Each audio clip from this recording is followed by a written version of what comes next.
حالات خراب سے خراب تر ہوتے چلے گئے۔ محمد پور بستی میں ہمارے قریب ہی چٹاگانگ سے ایک فیملی آئی جن کی 3 جوان لڑکیوں کو اغوا کر لیا گیا تھا۔ انہوں نے بتایا کہ وہ بڑی مشکل سے یہاں تک پہنچے ہیں۔ وہ بہاری لوگ تھے، ایک عرصے سے مشرقی پاکستان میں مقیم تھے، روانی سے بنگلہ بولتے تھے، مگر ان کا کہنا تھا کہ بنگالی ان کے لہجے سے پہچان جاتے ہیں کہ وہ بہاری ہیں۔ ان کی زبانی یہ بھی معلوم ہوا کہ مکتی بہانی والے چٹاگانگ کے گرلز ہاسٹل سے تمام لڑکیاں اغوا کر کے لے گئے ہیں۔ بربریت کے بھیانک سائے اب محمد پور کی طرف پڑ رہے تھے۔ میر پور بہاری بستی کی جانب سے بھی بڑی ہولناک خبریں آ رہی تھی۔ ان کا پانی بند کر دیا گیا تھا۔ بٹ صاحب نے مجھے اپنی دکان پر بلوا لیا تھا۔ میں رات کو ان کے شو روم میں سوتا، وہ اوپر والی منزل میں کھڑکیاں دروازے بند کر کے سوتے تھے۔ شو روم کے دروازے کے اندر کی جانب رات کو ایک الماری رکھ دی جاتی تھی۔ اگرچہ یہ غیر بنگالی اکثریت کا علاقہ تھا، لیکن تباہی کے منحوس سائے اس پر بھی منڈلانے لگے تھے۔ ساری رات مکتی بہانی والوں کے اشتعال انگیز نعروں کی آوازیں آتی رہتی، بموں کے دھماکے ہوتے رہتے، سب کی نیندیں اڑ گئی تھی۔ لوگ محمد پور کے علاقے سے باہر جاتے ہوئے گھبراتے تھے۔ مارچ کے شروع میں محمد پور بستی کے کنارے والی آبادی پر حملے شروع ہو گئے اور لوگ جانیں بچا کر بستی کے اندر کی طرف بھاگنے لگے۔ پاک فوج کو ابھی تک چھاونی سے باہر آنے کی اجازت نہیں تھی۔ محمد پور کے اقبال اسکول پر مکتی بہانی نے قبضہ کر لیا تھا۔ یہاں قتل گاہ مہاجرین بنا دی گئی تھی، جہاں باہر سے غیر بنگالیوں کو پکڑ کر لایا جاتا اور انہیں طرح کی اذیتیں دے کر ہلاک کر دیا جاتا۔ ساری بستی خوف و ہراس میں ڈوب گئی تھی۔ نادر بٹ ہر وقت پستول لگائے رہتے تھے۔ 15 مارچ کی رات کو ہمارے شو روم پر رائفل سے فائرنگ ہوئی۔ نادر بٹ صاحب کی ٹویوٹا گاڑی شو روم کے سامنے کھڑی رہتی تھی۔ ایک رات مکتی بہانی والے اسے گھسیٹ کر لے گئے۔ ٹیلی فون کا سلسلہ کئی روز سے منقطع تھا۔ اگر ٹیوب ویل بستی کے اندر نہ ہوتا تو پانی بھی بند ہو جاتا۔ بجلی کا سلسلہ دن رات میں کئی بار ٹوٹ جاتا۔ دھان منڈی کی طرف بنگالیوں نے اپنے مکانوں پر بنگلہ دیش کے پرچم لہرا دیے تھے۔ رات بھر بنگلہ دیش کے نعروں کی آوازیں آتی اور پھر بموں کے دھماکے شروع ہو جاتے۔ قتل، لوٹ مار، آتش زنی اور بربریت کے واقعات میں اضافہ ہو گیا تھا۔ آگ اب ہمارے علاقے تک پہنچ گئی تھی۔ 10 مکان چھوڑ کر ایک بہاری وکیل کے مکان پر رات کو گولا پھٹا اور آگ لگ گئی۔ آخر 25 مارچ کی رات آ گئی۔ میں، نادر بٹ اور ان کے 2 ملازم جو وہیں سوتے تھے، ریڈیو کھولے خبریں سن رہے تھے کہ اچانک بجلی فیل ہو گئی۔ بند کھڑکی کی درزوں سے باہر دیکھا، سارا علاقہ تاریکی میں ڈوبا ہوا تھا۔ ہم اندھیرے میں ہی بیٹھے رہے۔ نادر بٹ اوپر اپنی فیملی کے پاس انہیں تسلی دینے چلے گئے۔ ٹھیک 1 بجے رات ایک زبردست دھماکہ ہوا۔ نادر بٹ ہمارے پاس ہی اندھیرے میں بیٹھے تھے۔ ان کے منہ سے بے اختیار نکل گیا، یہ توپ کا گولہ ہے، شاید فوج حرکت میں آ گئی ہے۔ اس کے ساتھ ہی گولے کے دھماکے شروع ہو گئے۔ پھر نعرہ تکبیر، اللہ اکبر اور پاکستان زندہ باد کی آوازیں سنائی دی۔ ہمارے چہرے خوشی سے چمک اٹھے۔ مشین گن کی فائرنگ ہونے لگی۔ 1 گھنٹے بعد پاک فوج کی گاڑیاں محمد پور کی بستی میں پہنچ گئیں۔ لوگ پاک فوج زندہ باد، پاکستان زندہ باد اور اللہ اکبر کے نعرے لگاتے گھروں سے نکل آئے۔ لاؤڈ سپیکر پر اعلان ہوا کہ مکانوں پر سے بنگلہ دیش کے پرچم اتار دیے جائیں۔ شہر کو فوج کے حوالے کر دیا گیا ہے۔ 26 مارچ کو سورج طلوع ہوا تو ہمیں محسوس ہوا کہ ہم ایک بار پھر پاکستان کی آزاد فضاؤں میں سانس لے رہے ہیں۔ گاڑیاں سڑکوں پر چلنے لگی۔ شہر کی زندگی 29 مارچ تک معمول پر آ گئی تھی، لیکن مشرقی پاکستان کے دوسرے شہروں اور خاص طور پر سرحدوں پر پاکستان کی سالمیت کو بچانے کی جنگ جاری تھی۔ پل ٹوٹ رہے تھے، کارخانوں، دفتروں اور بینکوں سے شرپسند لوگ بھاگ رہے تھے۔ مغربی پاکستان سے فوج اور ٹیکنیکل سٹاف کی آمد کا سلسلہ شروع ہو گیا تھا۔ فوج کا تحفظ ملا تو ایئرپورٹ پر بیٹھے ہوئے لوگ واپس اپنے گھروں میں آ گئے۔ جو بنگالی اپنی دکانیں چھوڑ کر بھاگ گئے تھے، ان کی دکانیں دوسرے لوگوں کو الاٹ ہونا شروع ہو گئیں تاکہ شہری زندگی کا کاروبار معمول پر آ جائے۔ PIA کی سروس بھی بحال ہو گئی۔ میں نے نادر بٹ سے درخواست کی کہ وہ مجھے ہوائی جہاز کا ٹکٹ لے دیں تاکہ میں کراچی واپس چلا جاؤں۔ انہوں نے میرے کندھے پر ہاتھ رکھ کر کہا، برخوردار، اب تمہیں اپنا ملک چھوڑنے کی کیا ضرورت ہے؟ حالات ٹھیک ہو گئے ہیں، یہ بھی اپنا ہی پاکستان ہے۔ شہر میں دکانیں خالی پڑی ہیں۔ فارم گیٹ کے پاس نوادرات کی ایک دکان ہندو چھوڑ کر بھاگ گئے ہیں۔ میں تمہیں یہ دکان الاٹ کروا دیتا ہوں، تم یہاں اپنا کاروبار کیوں نہیں شروع کر دیتے؟ اس وقت بڑا سنہرا موقع ہے، لاکھوں میں کھیلنے لگو گے۔ میں نے روپے پیسے کے بارے میں کبھی سنجیدگی سے غور نہیں کیا تھا، لیکن نہ جانے اس وقت خیال کہاں سے میرے دماغ میں آ گیا کہ میں اگر نادر بٹ کے مشورے پر عمل کروں تو واقعی لاکھوں روپے کما سکتا ہوں۔ میں شہر میں چل پھر کر بھری ہوئی ایسی دکانیں دیکھ چکا تھا جو لوگوں کو اونے پونے الاٹ ہو رہی تھی۔ نادر بٹ اثر و رسوخ والے آدمی تھے۔ مجھے معلوم تھا کہ وہ بڑی آسانی سے مجھے ہندو کی نوادرات کی دکان الاٹ کروا دیں گے۔ حالات بھی بالکل معمول پر آ گئے تھے۔ کم از کم ڈھاکے میں تو ہر طرف امن و امان تھا اور مکمل پاکستانی فضا قائم تھی۔ نادر بٹ نے مستقبل کی کچھ ایسی جھلکیاں پیش کی کہ میں نے سوچا میں لاہور جا کر کہاں نوکری ڈھونڈتا پھروں گا، جب میں دیکھ رہا تھا کہ لاہور اور کراچی سے لوگ ڈھاکہ آ کر دکانیں وغیرہ الاٹ کروا رہے تھے۔ چنانچہ میں نے دولت کمانے کے لالچ میں آ کر اپنے اپنے سامنے دولت پیدا کرنے کا میدان صاف دیکھ کر حامی بھر لی۔ نادر بٹ مجھے ایک فوجی افسر کے پاس لے گئے جس نے مجھے فارم گیٹ والے مفرور شرپسند پاکستانی دشمن ہندو بنگالی کی دکان الاٹ کر دی۔ کچھ رقم کا چیک معاوضے کے طور پر بٹ صاحب نے لکھ کر دے دیا۔ وہ مجھے لے کر نوادرات کی دکان پر گئے۔ ہمارے ساتھ چند فوجی افسر بھی تھے۔ دکان کا قبضہ مجھے دے دیا گیا۔ دکان آدھی لوٹی جا چکی تھی، پھر بھی اس میں کانسی کے قیمتی تھال، گلدان، قالین اور دوسرے نوادرات موجود تھے۔ میں نے ایک بہاری لڑکا نوکر رکھ لیا اور کاروبار شروع کر دیا۔ حالات چونکہ معمول پر آ چکے تھے اس لیے دکان چل نکلی۔ دیکھتے ہی دیکھتے میری آمدنی میں اضافہ ہوتا گیا۔ نوادرات کا سامان زیادہ تر مینامتی اور چٹاگانگ کے شہروں سے آتا تھا، مگر وہاں حالات بہت کشیدہ تھے اور ہماری فوج مکتی باہنی اور بھارتی کمانڈوز کے خلاف زبردست گوریلا جنگ لڑنے میں مصروف تھی۔ اس وجہ سے ان شہروں سے نوادرات کا سلسلہ منقطع تھا۔ بٹ صاحب نے میری دکان میں قالین لا کر ڈال دیے اور میں نے ان قالینوں کی تجارت شروع کر دی۔ اس تجارت نے چند مہینوں میں ہی مجھے مالا مال کر دیا۔ دولت کی ریل پیل ہو گئی۔ میں نے ایئر کنڈیشنڈ گاڑی رکھ لی۔ ڈھاکہ کے فیشنیبل علاقے گلشن میں ایک چھوٹی سی پرفضا کوٹھی خرید لی۔ بٹ صاحب کبھی کبھی مجھے نصیحت کرتے کہ میں روپیہ بے دریغ خرچ کرنے کی بجائے بچا کر رکھوں۔ بٹ صاحب کا کاروبار مجھ سے 10 قدم آگے تھا اور وہ لاکھوں میں کھیل رہے تھے، مگر وہ بڑے کفایت شار تھے اور انہوں نے اپنی ساری دولت کراچی کے ایک غیر ملکی بینک میں جمع کروا رکھی تھی۔ میرا کون تھا جس کے لیے دولت بچا کر رکھتا؟ چنانچہ مجھ پر ان کی نصیحت کا کوئی اثر نہ ہوا اور میں عیاشیوں میں پڑ گیا۔ میرے اندر کا جفاکش کمانڈو شیر پنجاب گہری نیند سو گیا تھا۔ سرحدی علاقوں میں صورتحال بگڑتی جا رہی تھی۔ ہم اس صورتحال سے بے خبر تھے۔ کبھی کبھی اس قسم کی افواہیں ضرور سنتے کہ بھارتی فوج سادہ لباس میں مشرقی پاکستان کی سرحدوں میں گھس آئی ہے اور مکتی باہنی کے شانہ بشانہ لڑ رہی ہے۔ ایک بار یہ افواہ بھی سنی کہ راج شاہی میں پاکستانی فوج کی ایک پوری کمپنی کو مکتی باہنی والوں نے شہید کر دیا ہے، لیکن مغربی پاکستان سے باقاعدہ کمک پہنچ رہی تھی، اس لیے ہم اپنی جگہ مطمئن تھے اور زندگی کا کاروبار معمول کے مطابق ہو رہا تھا۔ اگست ستمبر میں ڈھاکہ موسلا دھار بارشوں کی زد میں ہوتا ہے۔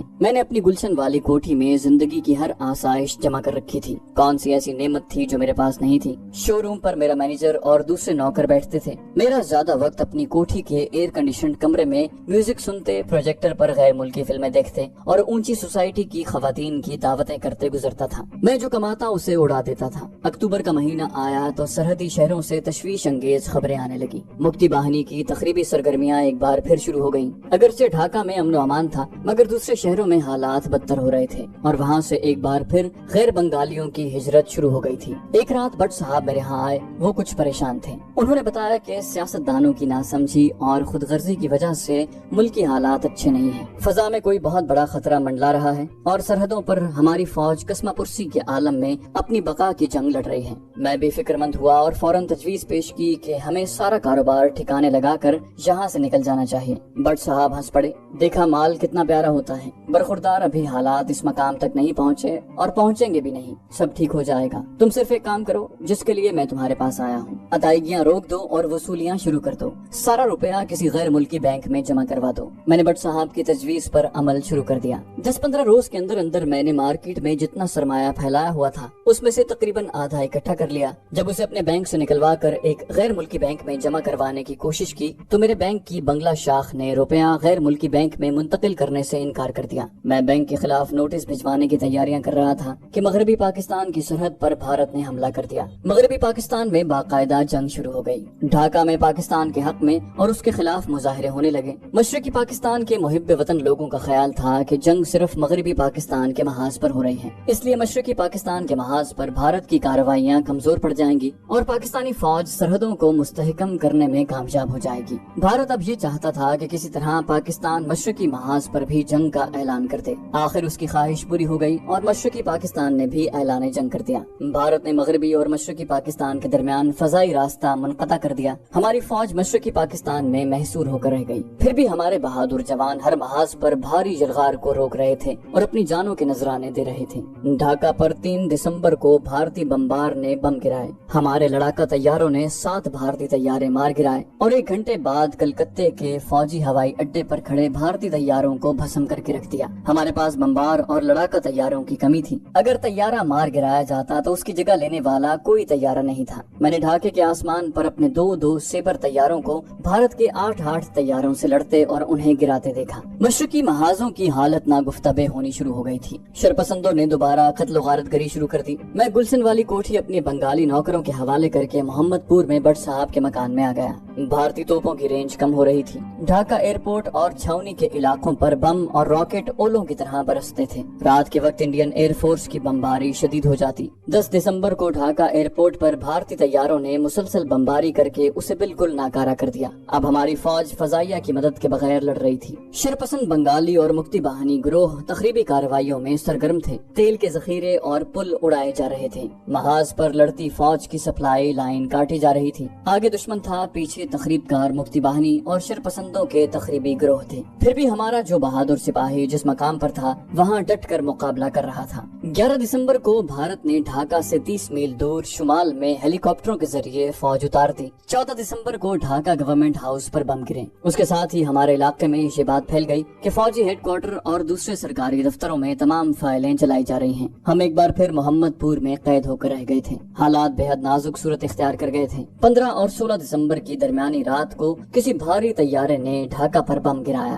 چاروں طرف ایک عجیب ہیجان خیز سا سکوت طاری تھا۔ ہم میں سے کوئی بھی رات کو نہیں سوتا تھا۔ بٹ صاحب نے ایک عقل مندی کی تھی۔ فوجی آپریشن کے بعد جیسے ہی حالات کچھ بہتر ہوئے، انہوں نے اپنی فیملی کو بلیک میں ٹکٹ خرید کر خاموشی سے جہاز میں کراچی روانہ کر دیا تھا۔ میرا خیال ہے کہ مشرقی پاکستان سے کراچی جانے والا شاید وہ آخری مسافر بردار جہاز تھا۔ 15 اور 16 کی رات بڑی پراسرار اور ڈراؤنی رات تھی۔ ایک ایسی خاموشی چاروں طرف چھائی تھی جو کسی زبردست طوفان کی آمد کا پیش خیمہ تھی۔ ہم میں سے کوئی بھی ایک دوسرے سے وہ بات کہنے کی جرت نہیں کر رہا تھا جو ہم سب کے دلوں میں تھی۔ بٹ صاحب کے دونوں غیر بنگالی نوکر چپ چاپ کونے میں دب کے بیٹھے تھے۔ کمرے میں اندھیرا تھا، بجلی کئی روز سے غائب تھی اور ہم رات کو موم بتیاں جلا کر بند کمروں میں بیٹھے رہتے تھے۔ صبح بی بی سی نے پہلی روح فرسا خبر یہ سنائی کہ مشرقی پاکستان میں ہماری فوج نے ہتھیار ڈال دیے ہیں۔ ہمیں اپنے کانوں پر یقین نہیں آ رہا تھا۔ بٹ صاحب نے غصے میں کہا کہ بی بی سی جھوٹ بولتا ہے، اسلام آباد لگاؤ۔ مگر اسلام آباد نہیں آتا تھا۔ دلی لگایا تو وہاں سے بھی یہی اندوہناک خبر سنائی تھی۔ بہاری نوکر پھوٹ پھوٹ کر رونے لگے۔ بٹ صاحب نے انہیں ڈانٹ کر چپ کروا دیا۔ بنگلہ دیش ریڈیو نے بھی اپنی انگریزی کے بلٹن میں سب سے پہلے یہی خبر نشر کی کہ مشرقی پاکستان میں فوج نے ہتھیار ڈال دیے ہیں اور تمام محاذوں پر جنگ بند ہو گئی ہے۔ ہم سکتے میں رہ گئے۔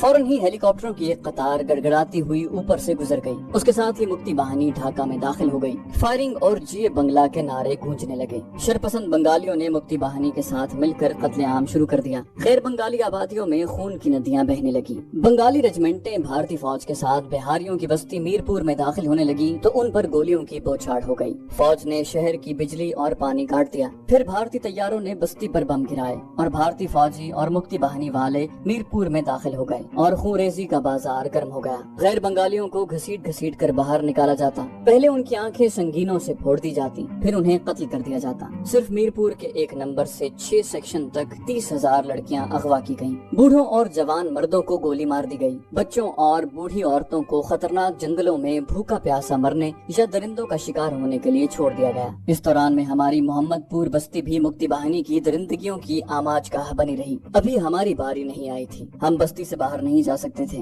بٹ صاحب اور میں اپنے گورے رنگ اور قد کاٹ کی وجہ سے فوراً پہچانے جا سکتے تھے کہ ہم بنگالی نہیں بلکہ پنجابی ہیں، اور شہر کے گلی کوچوں میں پنجابیوں کو چن چن کر قتل کیا جا رہا تھا۔ ان کی آنکھیں نکالی جا رہی تھی۔ اقبال اسکول کی قتل گاہ میں ایک پنجابی کو لانے کے 100 روپے دیے جاتے تھے۔ بٹ صاحب نے اپنے شو روم کے کونے میں فرش کے نیچے ایک چھوٹا سا تہخانہ بنوا رکھا تھا جہاں وہ قالینوں کو پلاسٹک میں لپیٹ کر سٹور کیا کرتے تھے۔ اس وقت مکان میں بٹ صاحب کے پاس کوئی 2 لاکھ روپے کے قریب کرنسی نوٹ تھے، ایک پستول تھا، 100-150 گولیاں تھیں۔ انہوں نے پستول اور گولیاں تو شو روم میں ایک جگہ قالینوں کے پیچھے چھپا دی اور کرنسی نوٹ تھیلے میں ڈال کر تہخانے میں رکھ دیے۔ شام کے وقت ہمارے آس پاس والے مکانوں میں بھی کوہرام مچ گیا۔ عورتوں اور بچوں کے رونے کی آوازیں آنے لگی۔ برین گنوں کی فائرنگ سنائی دی۔ مکتی باہنی والے غیر بنگالیوں کو گولیوں کا نشانہ بنا رہے تھے۔ بٹ صاحب گھبرا کر بولے، ہمیں اوپر والی منزل میں چلے جانا چاہیے۔ میں نے کہا ہمارے پاس پستول اور گولیاں موجود ہیں، ہم مورچہ بنا کر مقابلہ کریں گے۔ میرے اندر کا کمانڈو گہری نیند سے آنکھیں ملتا ہوا بیدار ہو گیا تھا۔ بٹ صاحب نے میری اس تجویز سے اتفاق نہ کیا۔ ہماری 100-150 گولیاں مکتی باہنی کی برین گنوں اور اسلحے کے انباروں کا مقابلہ نہیں کر سکتی تھی۔ بازار میں جے بنگلہ کے نعرے گونج رہے تھے۔ بٹ صاحب نے قالین کے نیچے سے بھرا ہوا پستول اور گولیاں نکالی، شو روم کے دروازے کے آگے ایک بھاری میز رکھی اور اوپر والی منزل میں آ کر کھڑکی کا پٹ تھوڑا سا کھول کر نیچے دیکھا۔ فوجی وردی اور شکاری ٹوپیوں والے مکتی باہنی کے آدمی ہمارے چوتھے مکان والے بہاری وکیل صاحب کو گھسیٹتے ہوئے سڑک پر لا رہے تھے۔ وکیل صاحب نیم جان ہو رہے تھے اور کسی قسم کی مزاحمت نہیں کر رہے تھے۔ انہیں سڑک پر ڈال کر ایک مکتی باہنی والے نے برین گن کا برسٹ مار کر وکیل صاحب کو موت کی نیند سلا دیا۔ بٹ صاحب یہ منظر برداشت نہ کر سکے اور پیچھے ہٹ گئے۔